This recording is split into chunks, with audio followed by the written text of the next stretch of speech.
Welcome back, sports fans, to Excellency Esports. Today we got Light League Quarterfinals, Divine Ascension, Obsidian versus Degenerates Reformed. And I am joined today by Zeddy, the I'm confirmed Diamond player. How you feeling today? I'm feeling great, man. I mean, I kind of took a hit. I went from Challenger to GM to Diamond, so definitely tanked a lot of LP within the last 15 minutes of this cast. But, you know, it is what it is. Starting things off right, though, with that Tristana ban, you know, it's just such a strong pick. It's a good lead from Degenerates Reform to get things going in this draft. Yeah, I wonder if we'll be seeing around the same bans. So maybe we will. I'm surprised we haven't seen a Kaisa. I'm not sure if Kaisa is still extremely powerful right now, but nothing from her, as Kog'Maw also going to be banned away. The Kaisa is usually a good answer once the Tristana gets banned away. Tristana is probably one of the more tricky matchups to navigate in this metagame. So you might actually see the Kaisa getting picked up now that the Trist has been banned away. That being said, you know, this Aurelia Respect ban was getting hover, but they're actually going to default back to the Senna. So far, man, Caster's Curse looks like it's going to be the same 6 bans going into game number 2. Yeah, we could definitely be seeing these same 6 bans, and what do you know, maybe the same 6 picks. Please no. I need a break, man. The Hecarim Seraphine is good to see, but when I drafted all week for my team, and then I come here and cast it on stream, and then I go home and watch YouTube videos of Hecarim Seraphine, I want to die. I don't want to see it anymore. I need something fresh and new. And I really hope these teams, you know, we've got a best of 5 series. Come on, give me something fun to work with here. Thresh and Seraphine. No. Oh, that sucks. Oh my god. Yep, Degenerate Reformed picking up that Seraphine. Let's see if we're going to be seeing maybe an Udyr here. Yeah, I mean, why the hell not, right? At this point, you might as well just copy-paste the draft from game 1. I mean, you know, I'm talking a lot of smack with Seraphine B1, and it's like it's such a big joke in the coaching community. It's like, as soon as you pick Seraphine on B1, it's GG draft. So really good lead from Degenerates Reformed, obviously, to take value in that power pick and prioritize it. However, the Hecarim going over to Divine Ascension this time, that is going to split up the power couple for this game. Yeah, Hecarim going to be picked up by that Divine Ascension, and that just sucks, as you said, that power couple being split apart. You hate to see it, as Leona is going to be the first new pick, and Skarner! Yes, good pick. Very good pick. It's kind of cool being able to cast with a Captain Flowers cosplayer. But, you know, all good stuff. We do like seeing the big purple scorpion out on the Rift. It's a good, strong pick. Does a lot for a team, and especially when you can combine it with the Seraphine. You know, it's another one of those picks that has absolutely no problem getting a big burst of movement.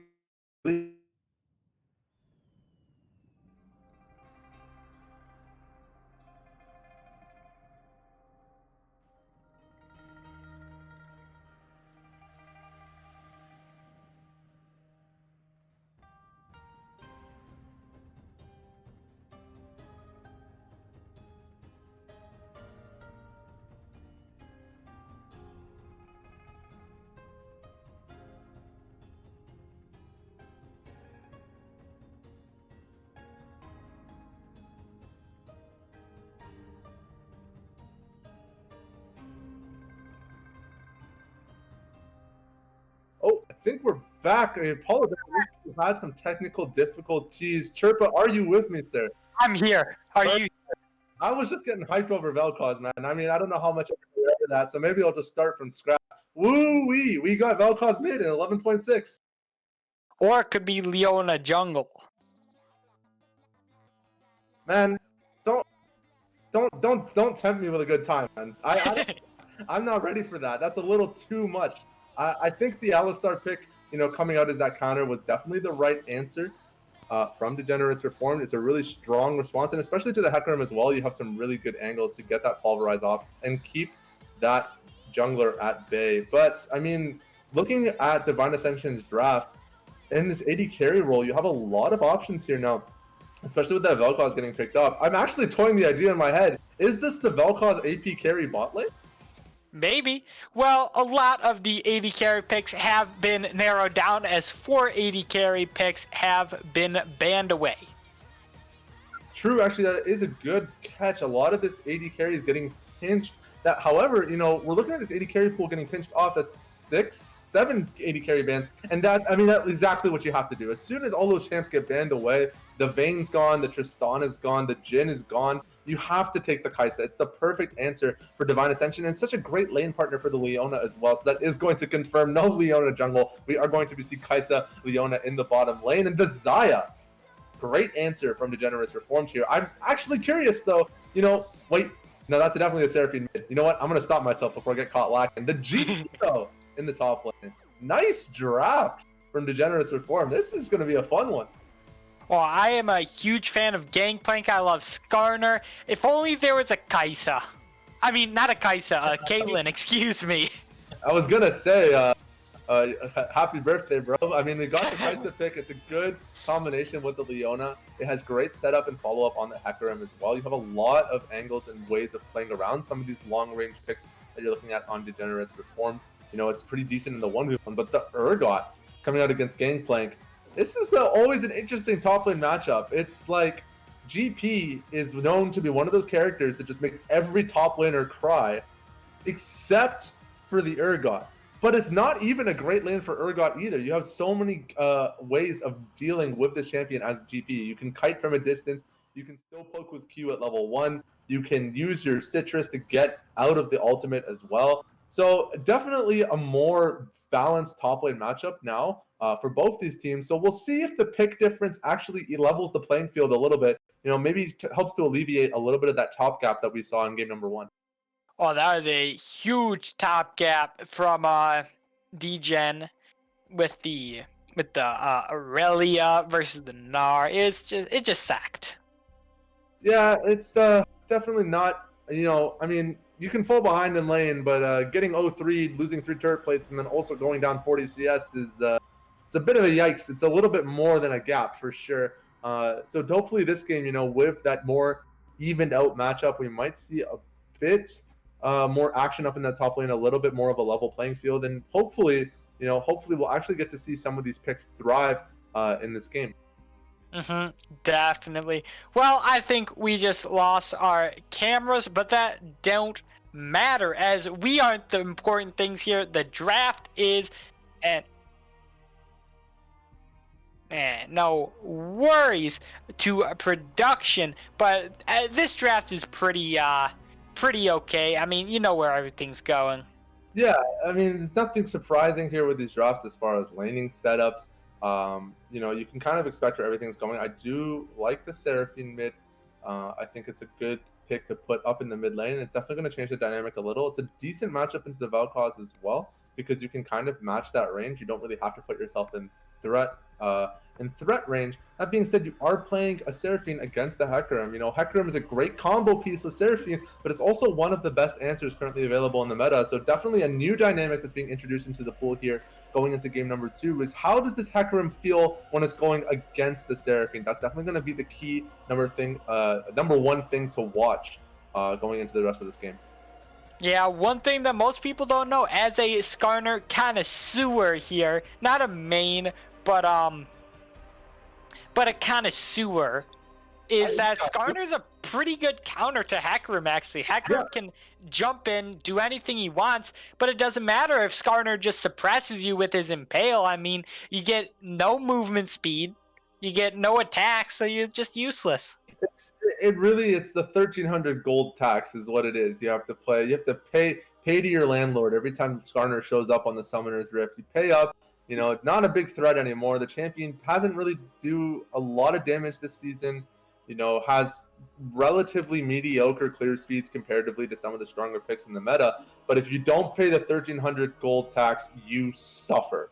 Instant eviction. Getting pulled by that ultimate and dragged wherever he wants to take you. It's definitely not the situation you want to be in, especially when you have such great follow-up in the Seraphine and the Alistar, and some excellent damage threats as well coming up with the Xayah and the Gangplank. So all in all, pretty not really my style of drafts. Definitely some kind of interesting ways of navigating these champions, but all in all, some great synergies between everything.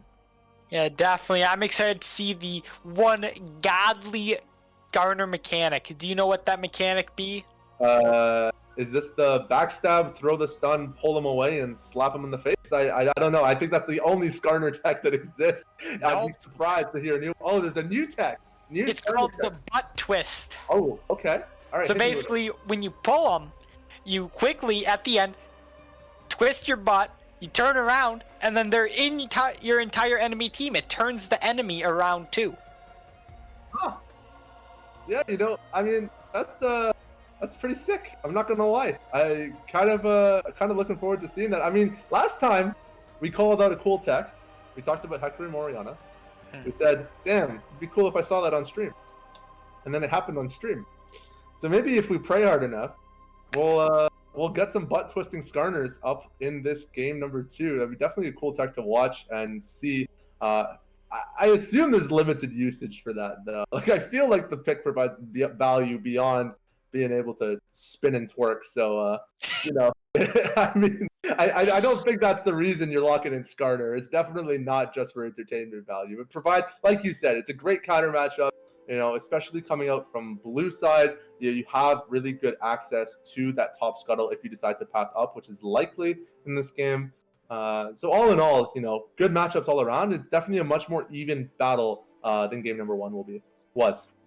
Definitely. Well, we are going to head to a quick break as we get through spectator delay. Don't go anywhere, as you will be seeing game number 2, quarterfinals. Divine Ascension Obsidian versus Degenerate Reformed.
Welcome back, Excellency fans. Light League quarterfinals, Divine Ascension Obsidian, Degenerate Reformed.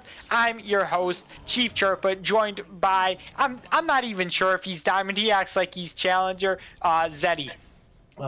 Dude, you gotta stop, man. It's not a good look for me. I'm trying to get back to D4 this season. I'm just hard stuck in my Plat 2 promo. It's bad, man. Like, oh my god, it hurts when you say it.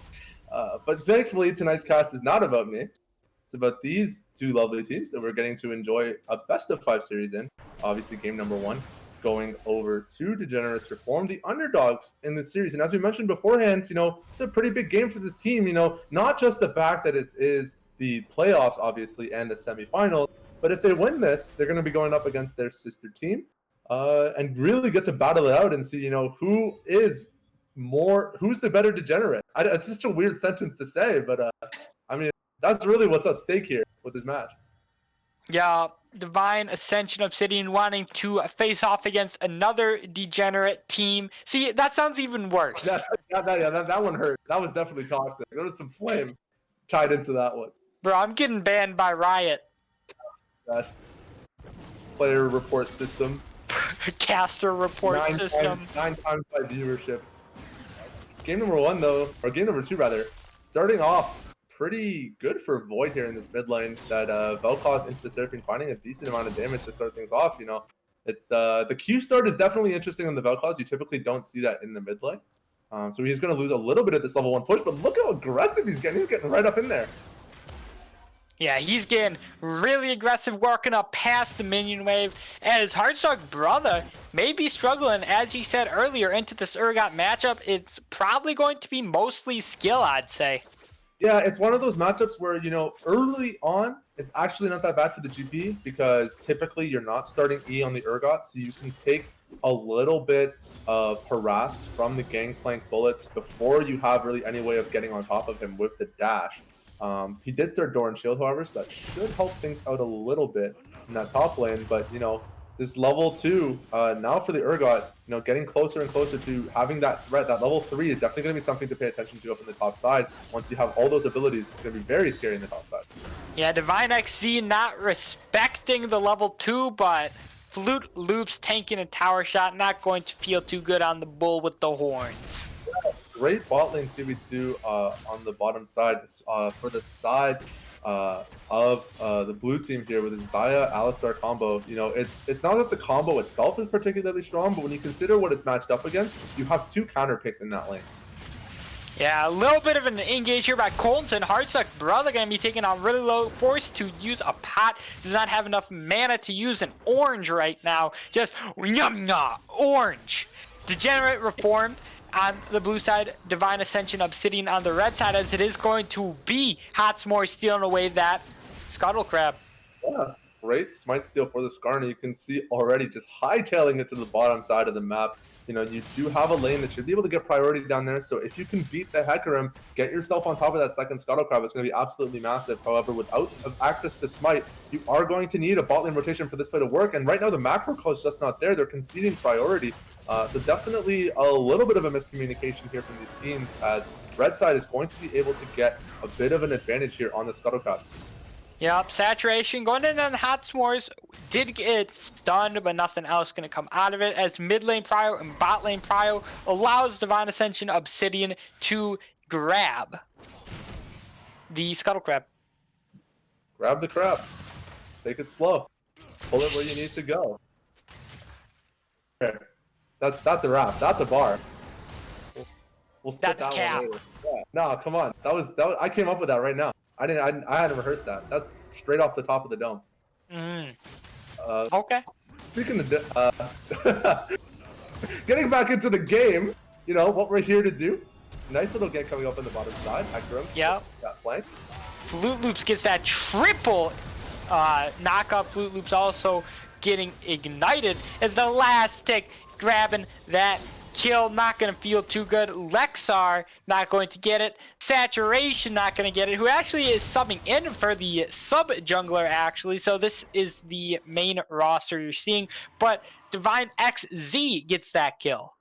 Yeah, I mean, it's kind of a little bit of an interesting call there from blue side. You know that Hecarim's on the bottom side of the map. You just saw him contesting that Scuttle Crab. And you're kind of putting yourself in threat range, walking up into that Leona, knowing that the Hecarim could just swing around the corner at any moment. Definitely something you're going to want to pay attention to avoid situations like that. This is how you fall behind in that bottom side. And that's going to mean Infernal Drake going over to red side to start things off with that first Drake. It's a good Drake to get, and I mean, both games so far, it's been this team getting control of that that Infernal Dragon. Divine Ascension Obsidian this time, the owner of first Drake, which doesn't really mean anything, unlike like season 6 or season 4 with those old Drakes. Definitely true. The value of Drakes has increased dramatically, and then you see, especially because Soul is an objective that you'll actually want to contest. That being said, you know, it's just First Dragon. We've got plenty of game left to play. And blue side advantage on Herald, you know, you have access to that pit. You don't have to go over the wall. And, you know, Hecarim only having his ultimate as a way of doing that should mean that if they can get some priority up in this mid lane here, maybe get a nice Skarner gank to set things up, Herald could be pretty much secured for the blue side. Oh, I completely agree with you. Gangplank maybe struggling a little bit to get priority, only having that Sheen, which unfortunately does not give mana anymore. He would have wished that it still gave mana, but other than that, we're seeing just pretty much farming matchups. A little bit of a CS lead in the bot lane for Fox Zero on DGen Reformed. Just a slight lead. You know, it's a good way to start things off. You know, you have that matchup advantage. Zaya is really good at fighting at close range against the Kai'Sa. The Alistar can keep you pretty safe. So definitely, you know, it's one of those lanes where you can kind of get aggressive and you don't really have to face the consequences too much. You have a lot of ways of keeping yourself safe in this matchup. So use that pressure, get some priority there. Maybe look to force a play with the Skarner, who's now clearing his drugs. They have a lot of options here on the side of DGen Reform. Yeah, now Hardstuck Brother in the top lane, not landing those barrels as a little bit of a Gangplank player. I tried him out. I went like 0-7 my first game, so I wouldn't necessarily call myself a Gangplank main to sorts, but the flash engage from Coltonson with the ultimate. Coltonson flashing away. Coltonson now taken down to about 100 HP. Hardstuck Brother now running on in, using that last Q. Hardstuck Brother grabbing the second kill of the game. Yeah, I mean, I'm looking at that play from Coltonson. I'm like, what are you going to accomplish there, sir? You know he's got the citrus to get himself out of that ultimate. You know, you're not getting ulti. You're diving into a GP ult in a barrel and a minion wave. It was just like, you know, slow things down, take it, you know, take it at your own pace, and take advantage of the fact that you're going to have the ranged advantage. But it just seemed like you really just wanted to get that solo kill, and unfortunately, not going to go his way. And that's really going to swing things over in the favor of Gangplank now, having that kill advantage in that lane. Yeah, having that kill advantage, being able to grab that extra long sword, feeling pretty darn good. Next Drake coming up in 2 minutes. Rift Herald will be up. Skarner clearing out that top side, having that Bomby Cinder and a little bit extra resistance as compared to this Hecarim. I mean, you've got a little bit of extra resistance, like you mentioned. That being said, this early on in the game, like, the damage from both of these champions is, like, pretty minimal anyway. I don't really see a world where Skarner actually successfully solo kills the Hecarim, but there is a world where Hecarim can find a gank onto Gangplank on the top side with no flash available. That should be a pretty easy cleanup. Yeah, but forced to use the Onslaught of Shadows, a little bit overkill, I'd say, from Saturation there. Yeah, you say forced, but to me it kind of looked like a throwaway. Just wanted to press the button and go for a ride, and I mean, you're going to get the kill out of it, but unfortunately putting that ultimate on cooldown does mean that there is some opportunity for counterplay here at this next team fight with both Dragon and Herald spawning. And in the next minute, some pretty significant cooldown to put take out of your arsenal here. Yeah, I believe it's around like 110 seconds at level 1. 2 minutes, and I think it's actually longer than that. I think it's 2.5 at rank 1. It's a ridiculously long cooldown. So it's not going to be available for Herald or Dragon. However, they are going to be able to get away with the Herald as Urgot walks down to help clean that up. Yep, I just checked 140 seconds, so about 1 minute and 20 seconds, which is insane. Yeah, it's 2 minutes and 20 seconds. It's a lot of time to not have that resource available. And when you're this early on in the game, you don't have your Mythic yet, it's kind of hard to play without it. So, you know, this is one of those opportunities where Degenerate Reformers needs to recognize that they have a window and they need to exploit it. They have that window open. Let's see if they do exploit it. But, you know, Caster's Curse and all, they're probably not. Skarner preparing for this Drake, grabbing that bot side scuttle. Pings are going down. I think we're going to be seeing a 4v4 here. TP is only up for Coltonson. Well, this is probably the best way to exploit that cooldown. You force a fight on Dragon, knowing that the enemy Hecarim can't really play the game. That is going to be a hard engage from Skarner. A lot of resources committed from both of these players here to shut that play down. Yeah, the flash for flash and the smite. You're not going to have smite up for this Drake. Now, Saturation will have smite available. TP coming in from Coltonson. Saturation maybe getting caught out, but Coltonson just running down Fox Zero. The Solar Flare coming out, grabbing the stun. Fox Zero popping that Feather Storm, not going to be able to get out of there. Flute Loops. Now, flash available, flashes over the wall. Gangplank ultimate coming in as the Encore does not find any more. Coltonson taking up this Drake like it's nothing. A saturation, getting that clean old smite. Yeah, again, they waited too long and they missed their mark. And even though Hecarim didn't have to use it, that ultimate did actually end up becoming available halfway through that fight. But that TP from Coltonson, definitely the bigger piece to focus on in that fight. Getting that teleport in, locking down the Xayah. As soon as you take out that damage threat, this early on in the game, Degenerates Reform don't really have any other reliable sources of damage. Oh, I completely agree with you. They need to let the Xayah get online. They need to let Heartstuck Brother get online, and they need to let Crimvale get online. But Crimvale is looking to go with is looking to go for more of a damage route, I believe.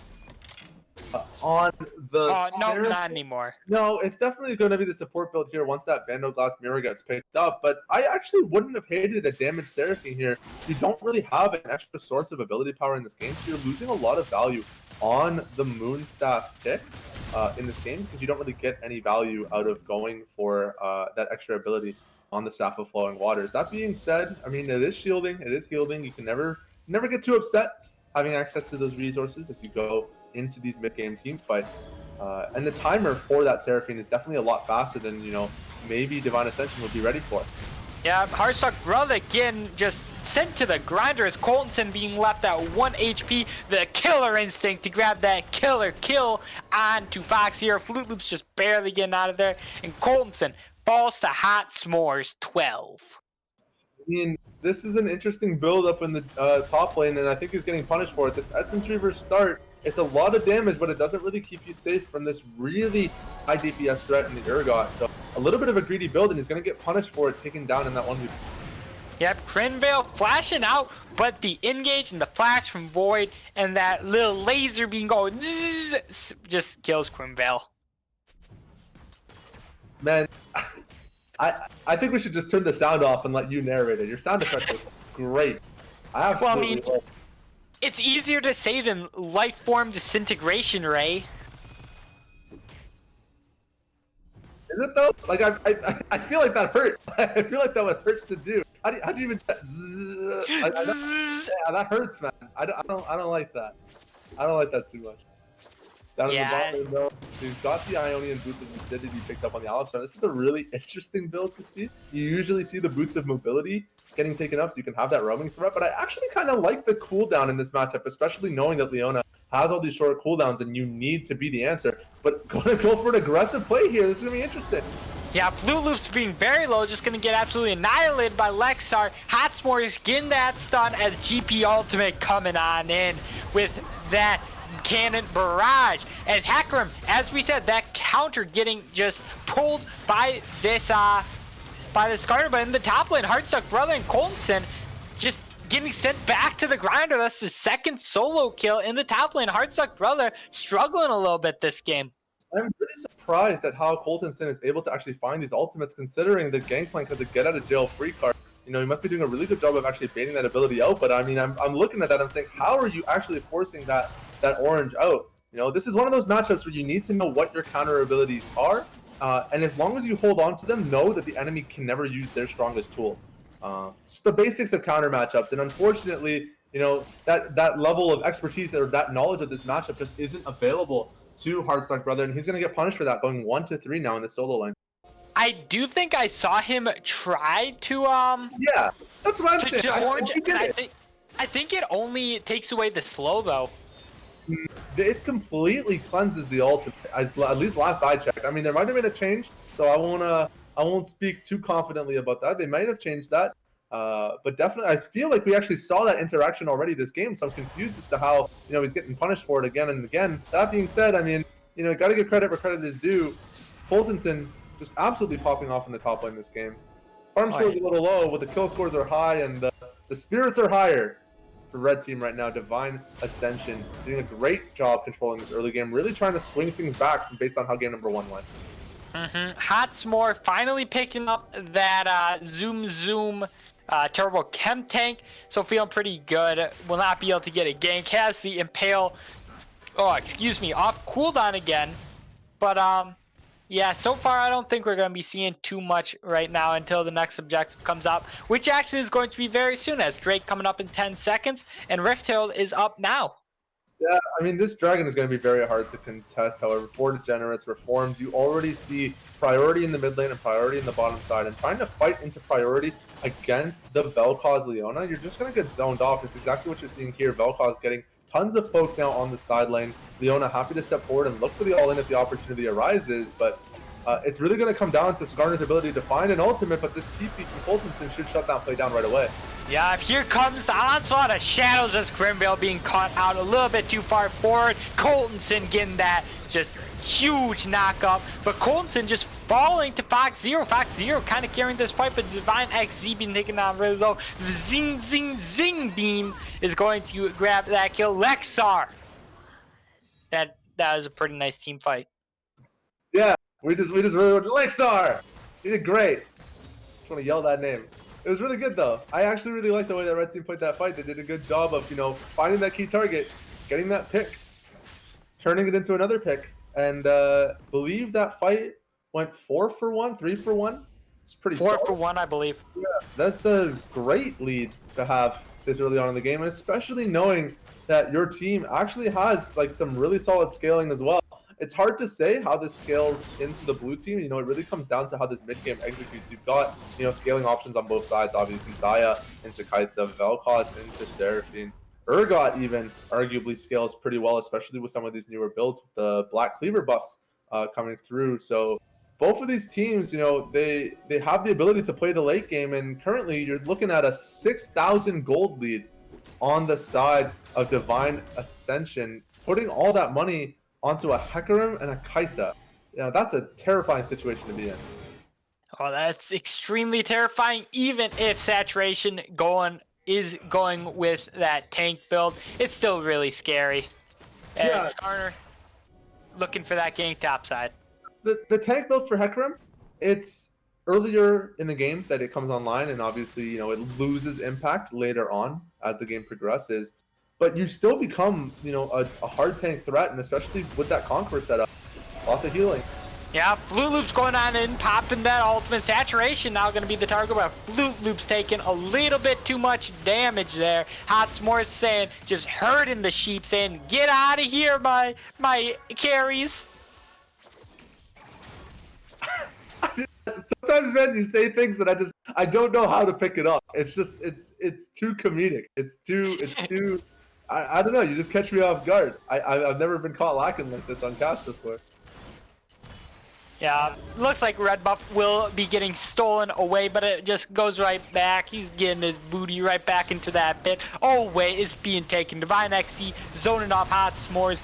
Just nothing, really. Lexar taking that red buff. Yeah, you're up 10 kills. Like, you don't have anything to worry about. You can walk into that jungle and take whatever you want at this point, and that's exactly what we're going to see from Divine Ascension. They're going to pick up that red buff steal, put that onto the Kaisa. Now has the Kraken Slayer completed, moving closer to the Collector as well. So this 20-minute reset, that's a lot of damage going to be coming up from this AD carry. With that Baron spawning, Baron could be a real option here. Yeah, huge encore coming out, but the onslaught of shadows getting Saturation right out of there. Coltonson trying his best to run away, but Hotsport says, get your booty back over here. Did the butt twist. He did it. He did it. Divine XZ getting stunned, getting knocked up, knocked back, and knocked dead by this Seraphine Grimvale grabbing that shutdown. And it's great. It's so awesome. We should just, we need to think of something totally ridiculous to call out and just hope that it happens. Seraphine Jungle next game. Seraphine Jungle. Alistar picks up a death cap before the Nexus explodes. Let's see if we're lucky. I think, doesn't the healing get increased AP scaling? I think the healing's on AP scaling. I'm not sure. I'll have to double check that later. Maybe Death Cap Alistar is going to be viable next time. In any case, the Degenerates Reform finding a nice comeback kill in that team fight. They're still down 5k, but they're able to fully clear out the jungle here, denying that blue buff as well. It's basically going to force Divine Ascension onto this Baron, but I mean, when you have the positional advantage, I don't know how much of an issue that is. If they can make the read on this and catch Degenerates Reformed on their respawns here, they might be able to sneak the Baron away, but I don't think they actually know. I don't think they know, but I think they'd rather grab this Cloud Soul. Probably one of the worst souls, but it's a soul nonetheless, especially for someone like Saturation who thrives on movement speed. Yeah, I mean, you're saying Cloud Soul's bad, and typically I'd agree with you, but look at the champions in this game. Skarner, Hecarim, Alistar, Leona, like all of these champions want low cooldown ultimates and high movement speed. So there's a lot of value you're getting out of this dragon, and I think it's really good that Divine Ascension is able to identify this as a win condition for themselves. Because if they can pick up this soul at 22 minutes, I don't see a world where they ever lose Baron. Extremely true, mi amigo, as Rift Herald will be dropped mid just to scare off these members of the Generous Reformed. That's Cloud Soul 22 minutes in. Yeah, it's a really early soul. You do have the red side advantage, and you obviously had that priority in the bottom lane after some unfortunate team fights in the early game. You were able to swing that priority around. So strong lanes, positional advantage, and winning matchups. You know, it's a perfect trio really when it comes to Drake control. And this is really one of those situations where, you know, the draft gap, like the drafts may be even, but you have to think about how they are at certain paces in the game. And you definitely have a lot of agency with this draft on red side, especially in that early to mid game. So this Dragon Soul, you know, can't forget about this as we move on into the later stage of the game. That is a permanent buff they're going to have access to right up until the Nexus falls. Yeah, until one of the Nexus falls, they will be the scribe, thou'st, hast, claimest that movement speed increases. Hatsmore is going on and getting that double stun, but here comes the Solar Flare Lexar grabbing that rampage kill. I mean, that's a little imp, bro. Walking in 1v5 into the team that has full control, vision control over the Baron Pit, not to mention Dragon Soul, not to mention a huge gold lead as well. It's never going to work in your favor, and unfortunately that means there's a... I told you that could still work. I knew it, and it worked. And it didn't do anything because he's so damn far behind. And that means Urgot is going to get another solo kill now on the bottom side as the rest of his team picks up that Baron. I believe he actually teleported top to escape death from the Alistar rotation. And now, I mean, just look at these towers fall. They're just going to crumble 5-minute clip. I'm not sure why there's 3 members bot during that time. They may have been just going for that counter pick, those counter towers, but you lose a tier 2 tower for nothing. Only mid lane tier 1 tower down. It's one of those situations where you know you're not going to be able to contest Baron, so you can try to look for something on the other side of the map. That being said, you know, if that's the play, Gangplank should never be looking for that 1v1. You know, you need to wait till your team's there so you can actually get some value out of it. As soon as GP dies, Urgot TP's away, and, you know, then you're caught, you know, stuck looking stupid on the opposite side of the map with nothing in front of you to do. Exactly. Elder Drake gonna be up at around 27 minutes, maybe 28 closer to. I'm not sure. I didn't pass math in high school, so Okay.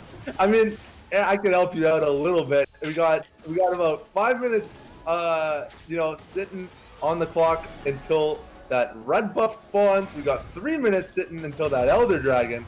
That's probably the bigger one. I'm looking at the wrong thing here on my objective timers, but it's all good. I can still count 2. And 3 minutes coming up on that Elder Dragon. You know, that might be what they're waiting for. Divine Ascension, I don't think they need it. But if they're looking to get that clean ace victory, no better way to do that than with a big, giant laser cannon to drop you from below that 20% HP threshold. You have tons of ways of getting that proc, especially with the Vel'Koz and the Kaisa. They're really good champions at providing that burst and getting a lot of value out of that objective as well. yeah, Flute Loop's going on in, and the Solar Flare going to hit Flute Loop. Saturation taking up all this damage. Divine XE taking a lot too, but Gangplank grabbing that kill. As this is Degenerates Reformed grabbing their comeback. I'm looking at these fights and I'm just not understanding how they're playing. That was absolutely ridiculous. You wasn't APMing hard enough. You just gotta mash that Q key as you're walking through the map, I guess. Unfortunate for the side of Degenerates Reform, not being able to find that pick on to Coltonson, but he's going to get himself out of there, out of dodge, no problem. Looking at that team fight, I mean, you're so far ahead. You should never lose that. And I'm thinking, you know, the problem that I'm seeing with these fights is that Divine Ascension, they're splitting themselves too far off. they're leaving their tank line exposed, and as soon as they get engaged on, they're scared to take the counter engage. So it really comes down to, if you don't want to get engaged on, don't let yourself get split. If that's your win condition for your team fight. But definitely some room for counterplay there that I think I'd really like to see some of that aggression coming out, especially from Divine X and Saturation, these strong initiators on the side of Divine Ascension. I'd like to see them get a little bit aggressive when they're getting engaged on, find that turnaround, and get something out of it, make something for it for your team. Yeah, I'm just glad that there's no calculus or trigonometry in this game. Unless you're playing Vel'Koz, then you have to like calculate the angles. Yeah, a lot of geometry. A lot of geometry on Vel'Koz. Yeah, well, Elder Drake spawning in the next minute here. I can count to 1, luckily, as Gangplank forced to defend this top side, but Flute Loops left flashless is going to be forced to pop the ultimate. The Encore coming out will the saturation, as here comes the Ghost coming out, the unstoppable from Hacker. Saturation still dealing a good amount of damage as the knockup lands onto Flute Loop. Saturation doing so much here as Lexar grabbing that triple kill. Now Hot S'mores is in the mid lane, not doing anything. The huge ultimate coming out from Lexar's Crimbill, pretty darn tanky. Quadra kill right now on Lexar. You can see it. You can see that fire in their eyes. They want to end the game, but he wants the pentakill, and there comes the Scrying Orb. He's looking for that Skarner. I don't think he's going to find him here. That should be the recall coming through, and Lexar going to do the smart thing. Not going to hunt the Skarner, just going to go and try to get an inhibitor for his team here. This is a great time to get that inhibitor. Baron spawning in about a minute and a half. You can force that inhibitor down. You can really make something out of it here. Elder Drake starting to come up. Hot S'more pushing a little bit far out without his team, I'd say. They could have just death pushed right there if he didn't pop that. And, Hot S'more, taking a lot of damage. Will get suppressed, Coltonson, but has so much tenacity, will barely last any bit. As Elder Drake being slowly taken, as that's Elder Drake, that gives up any chance of a team fight for Degenerate Reformed. Chirpa, we saw Leona look Skarner in the face with a Kai'Sa standing right behind her, and she didn't turn. And then 10 seconds later, we saw Kai'Sa on the Dragon Pit, and Leona's tossing an ultimate into the darkness. I can't understand it. All they have to do is turn around and look him in the face, just look all scary, and just get aggressive. Use that tempo. You're so much stronger. Hopefully now with the Elder Dragon, that will be the mental push they need to actually force these advantages and just roll these team fights the way that they should have been since minute 1. This Baron's about to spawn in 20 seconds, and you've got Elder Dragon at nearly a 10,000 gold lead and an 8-0 Kai'Sa. This fight cannot go poorly. Yeah, I don't see any world where this does go poorly, as Hot S'mores and the onslaught of shadows. Hot S'mores somehow gets out of that. How do you do that? But Lexar with the very nicely timed Elder Drake, just perfect kill. Well, kind of really hit the execute threshold there. You do have the collector synergy as well, so looking at an additional 5% bonus. I believe that's how that interaction works. I might be making up math as we go, but that's what we're all about on this cast. Apparently, if you're not going to do it, somebody's got to do the math. And now in the mid lane, Leona finally starting to add things up and figure it out. You start to initiate the team fight. Yeah, Lexar just executing everyone. Grimbill not even standing a chance. Flute Loop still also just getting annihilated. The isolated Q, you don't stand a chance against that. Flute Loops, you're acting like Captain Crunch out here. Yeah, I was confused for a second. I was thinking, why does that make sense? And it finally clicked. But it's just you're asking before the cast. Is Kai'Sa good? And I think this is probably the best visual demonstration that we could have provided for you to answer that question. Yeah, just the execution as Hot S'mores pulls Coltonson into the fountain, kind of ruining his KDA. But you know what? They take the Nexus with one last bzz, bzz, bzz from Void, the taser beam. It's just game over. And Divine Ascension take this match 1-1. Going into a tie game now, going into game number 3.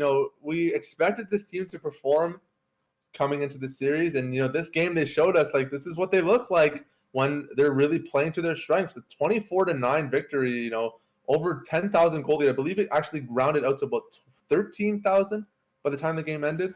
That's a massive gold lead and a huge advantage to build for yourself. So excellent performance from Divine Ascension to find themselves the win in game number 2, and a convincing victory as well leading up into game number 3. Yeah, we're going to game number 3. We're at least seeing 4 games tonight. We're going to head to a short break. Don't go anywhere, Excellency Esports. We'll be right back with game number 3 in a few minutes.